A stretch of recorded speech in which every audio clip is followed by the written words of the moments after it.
We identify our triggers, we identify our trauma, we try to figure out what is it why do I feel this way? Why am I like this? Why do I snap at this? Why is this my trigger word? We have trigger words, right? When someone says that word, we snap. We have trigger people. When they're in the same audience or the same room as us, we have a pit in our stomach. To the point where I ask people, who else did you invite to this dinner? Who all is coming? And if I find out that my trigger person is coming, I'll sit there and I think twice about going. If I do end up going, I really get myself ready hours before. I can do this, I can do this, I can do this. In that era, we end up now talking and feeling those things that we felt as a child, and maybe perhaps a little bit of resentment towards our parents. And the more I talk to you guys, the more it is quite prevalent in our communities. Okay? There's unfortunately a lot of disdain when it comes to our parents. And we have to be a little bit realistic. Number one is that we have to understand that they did their level best to raise us. They came from their part of the world in their comfort zone and very uncomfortable here, learned the language, worked odd jobs, had to put up with all sorts of abuse from their bosses or whatever the case may be, right? Cultural differences, setting up the Asad and the community here, somehow now feeding all of us and clothing us and a mortgage, right? And if they kind of felt like they were a little bit stressed out, then we have to give them a little bit of that, number one. Number two is that you have to learn to forgive them. Sometimes we look for certain verbiage from our parents. We want them to acknowledge the fact that you weren't very kind to me when I was younger.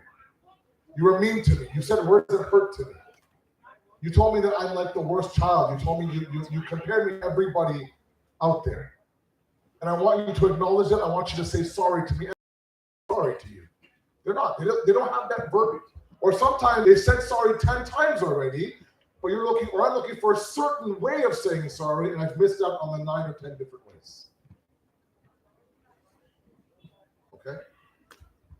On top of that, and I say this with all the respect, we're not going to get very far, guys, with Allah if we continue to harbor resentment for our parents.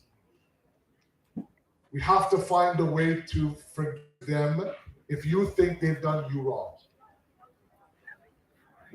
Knowing full well that no parent purposely wants to hurt their child. If they weren't affectionate, they didn't learn affection. If they didn't verbalize their love, they didn't have the words for it. Okay? Look for other ways that they might show love and affection to you, right? But in a world that's very expressive and very that has a word for everything, they weren't taught those things, right? They never went to ashras in Karachi, India, wherever you're from, on raising children in the first 10 days. No, it was all about al-Ta'lim al-Khayr. They were making sure their aqidah was solid back then because there was attacks from everywhere in Pakistan.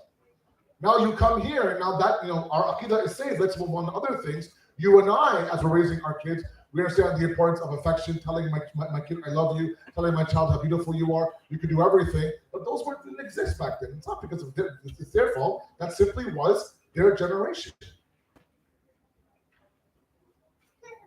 If you ask them this, oh, come on, man. They know that I love them, and yeah, you're waiting for, would it kill you to tell me once in a while? They don't have the words. You have to sometimes make up the excuse for them. Make up the apology for them.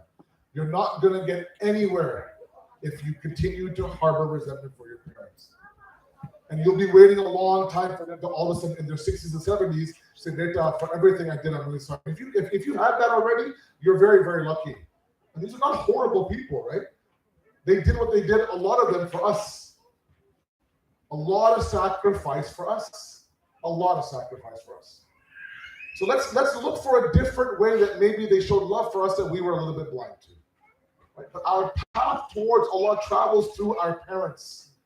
And if you have the luxury of having both your parents here to serve you, you can ask these guys who have lost their parents recently. They will die for one more day with their father and mother. Then consider yourself lucky and a chance now for you to right the wrong. Don't wait for them. They're older. They're your parents. Anybody else? Yes. What happens when you're addicted to screen time at night?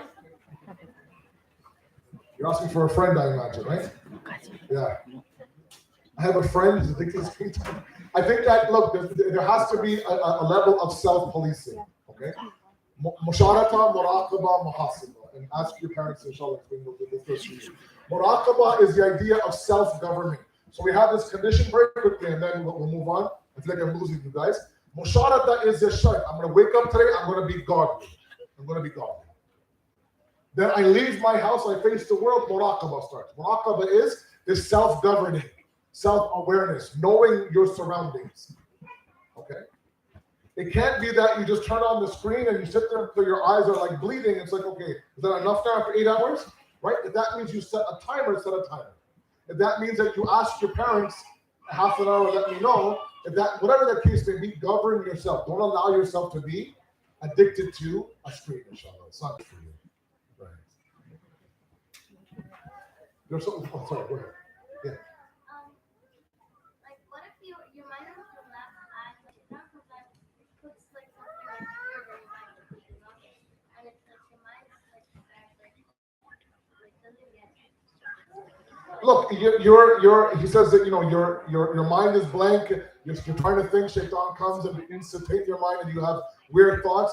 I'll tell you, at that moment, you have to now recapture that thought and know that shaitan and recapture it. A dhikr of Allah is very important. The smallest dhikr, La ilaha illallah, wa la hawla wa la quwwata, Allahumma salli ala, subhanallah. Reclaim that moment. The smallest dhikr has the most power sometimes. Okay? Inshallah. One more? Okay, last question, then we'll move on. Inshallah, it's already 12:20. Yeah, that's